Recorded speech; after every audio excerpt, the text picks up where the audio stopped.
Hello, there's the wheelies.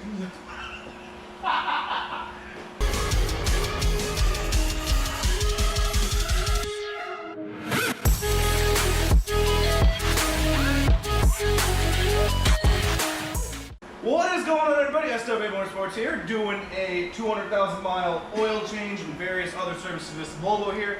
This is going to be on the road to 1,000,000 miles. We will get this to 1,000,000 miles. Not by the end of this year, probably. Maybe 300,000 by the end of this year. Who knows? I think realistically, like 300, 350. 250, really? Dude, you drive more. We drive more than that to do that. I have other cars. But drive this all the time. Anyway, let's get back on topic. First, we're going to be doing an oil change on this. Air filter, cabin filter, a couple lights, spark the plugs. What else? Except for now. Oh, okay, that's it. Okay, cool. I forgot. I was like, Except for today. Yeah, for today. We'll do more in another video. This is going to be a whole series about this car on its way to 1,000,000 miles. Granted, it's 800,000 off, but we'll get it there. Not to worry. We will get it there. We will document everything for this car. Not to worry. Anyway, onwards to the oil change.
Alrighty, everybody, that's the time lapse of us working on the 200,000 mile, almost say kilometer, mile Volvo. On the way to 1,000,000 miles we go. We didn't do the spark plugs because they're actually really, really brittle. We didn't want to break it. Spark plugs and everything are fine. We just didn't want to take off the ignition coil wire connector because it's extremely brittle. We don't want to break the coil just yet. Yeah, not yet. Maybe if you want to hear that 4-cylinder sound. We'll get one day. But anyway, thank you guys for watching. Don't forget to like and subscribe, hit that bell for notifications. Comment below what you guys see, and we'll make it happen. See you guys next time, as he walks away. But I'll see you guys next time. Bye-bye.